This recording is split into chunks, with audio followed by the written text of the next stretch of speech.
Right, so welcome back to another video on this channel. Welcome back to another episode of my Premier League Game Week predictions, and this of course is now Game Week 18. It's a bit of a weird game week altogether because there's only actually 6 games in this game week, and then obviously next week is a double game week, meaning that there will be 15 games in the next game week, so this video is going to be a lot shorter than the Game Week 19 predictions, which I do over the weekend. But before we get into the predicting these Premier League games, if you could do me a massive favour and subscribe to the channel if you are new, that'd be very much appreciated. We are now looking to hit 1,300 subscribers as soon as we possibly can, so if you do subscribe to the channel, it costs you absolutely nothing and makes my day. So win-win situation. And yeah, let's get into predicting these Game Week 18 Premier League fixtures. Starting off at Bramall Lane, Sheffield United versus Newcastle United. Now Sheffield United did of course get their first win of the season at long last in the FA Cup against Bristol Rovers in that 3-2 victory over the weekend, but they're still yet to win a Premier League match. Of course, last time out in the Premier League they did lose 2-0 to Crystal Palace. Newcastle though themselves on really poor form recently. I mean, of course they were knocked out of the FA Cup after extra time against Arsenal at the weekend. They've now not won in their last 7 games in all competitions, and just the draining brand of football as they play, as I mentioned in literally every single game week predictions. The brand of football Steve Bruce plays, and obviously I like to refer to it as a damage limitation football, it's really draining, and I really do feel for Newcastle fans that do have to witness this on a weekly basis. And yet, to be honest, it's 2 teams of course that really do struggle for goals this season, and I'd be really shocked if there's more than 2 goals in this game. I've gone for a draw simply because of the fact that Newcastle of course have been absolutely drained. I think their legs will be gone after that 120 minutes they had to play against Arsenal.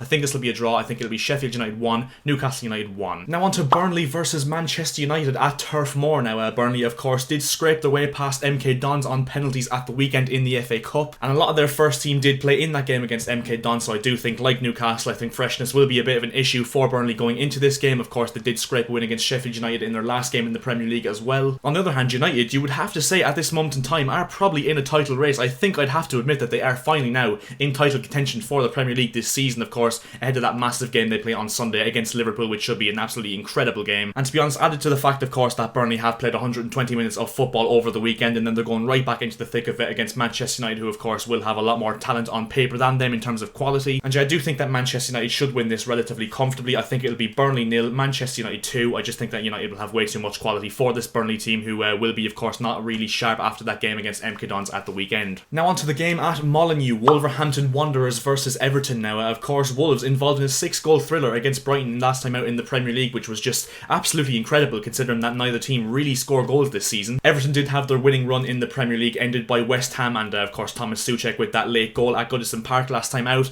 Of course they did scrape past Rotherham in the FA Cup at the weekend after extra time. Everton do have Lucas Digne back from injury, which is absolutely massive because I think he's a really integral figure to this Everton team. However, they are missing Dominic Calvert-Lewin to an injury, and of course they still are missing Alan as well, which is absolutely massive for them. Wolves on the other hand themselves missing Daniel Podence, who of course is a very key player for them as well. And overall I feel like this game should be a really good one between 2 teams who you'd have to say are probably considered as outside bets for the best team outside the top 6. But I don't know, I just think it'll be a really tight game overall, and I think that the injuries to Alan and of course Dominic Calvert-Lewin will play an impact on this Everton team, and I think that Wolves will just about nick this one. I've gone for Wolves 1, Everton 0, and yeah, Wolves get back to winning ways in the Premier League. Now on to Manchester City versus Brighton and Hove Albion at the Etihad Stadium. Now City really back on form, I have to say, and at this moment in time it's one thing you really wouldn't associate with this City team over the years, but they probably are the best defence in the Premier League at this moment in time, and the impact that Ruben Diaz has made in the summer was just absolutely astounding. I mean, he came in for like, what was it, like 60 or 70 million pounds, and everybody, you know, eyebrows are raised over that if I'm honest, but he has been money well spent at this moment in time. I really like him as a centre back. I really like his ruthless nature. He seems to have a very good mentality, and overall is a very talented defender as well. City do have some players back as well, like the likes of Ederson and Kyle Walker, who of course did have to miss out because of, I think they had coronavirus, and Brighton themselves as well still missing Tarek Lamptey, which I think is absolutely massive for them because he's a very important player for them in that right wing back position. And yeah, there's just something about City when they play these so-called lesser sides at home in the Premier League, they just don't really seem to lose them if I'm honest, and I think it'll be the exact same in this one. I think City will win this comfortably. I think it'll be Manchester City 4, Brighton and Hove Albion 0, and yeah, who knows, maybe Brighton have used up all their goals after that 3-3 draw against Wolves last time out in the Premier League, but yeah, I've gone for a comfortable City win in this one. Now onto the Tottenham Hotspur Stadium for Tottenham versus Fulham. Now Tottenham look back on track after their rather shaky Christmas period. They've got wins now over Leeds and Marine, both very handsome wins as well, of course 3-0 and 5-0 respectively. Fulham themselves though have drawn their last 4 games in the Premier League. They did of course beat QPR in the FA Cup over the weekend over 90 minutes, which was obviously a very positive thing. But I think if Fulham want to realistically stay up this season, I think they need to start turning their draws into wins, and you know what better game to do that, and then away to Tottenham. Fulham themselves actually though, quite interestingly, haven't actually played in the Premier League since Boxing Day, so of course sharpness could be a bit of an issue in this one for these Fulham players. players. I think it'll be relatively interesting to see how, of course, they actually match up in this game against Tottenham with that fact. But yeah, to be honest, I just can't see anything other than a Tottenham win in this one, to be honest. I think that Tottenham will continue their winning ways in the Premier League and, of course, in all competitions after that game against Marine in the FA Cup. I think it will be relatively close, though, and I do think it'll be Tottenham 3, Fulham 1, but yeah, as I said, I just can't really see anything other than the Spurs winning this one. And now on to already the final game of this week, and that is Arsenal versus Crystal Palace at the Emirates. Now, Arsenal look like they're back on form. I mean, that's now 3 wins in 3 in their last 3 Premier League games. Of course, if you make it 4 if you count the FA Cup win over Newcastle at the weekend as well. And the pressure looks to have somewhat relaxed on Mikel Arteta's job security at this moment in time. However,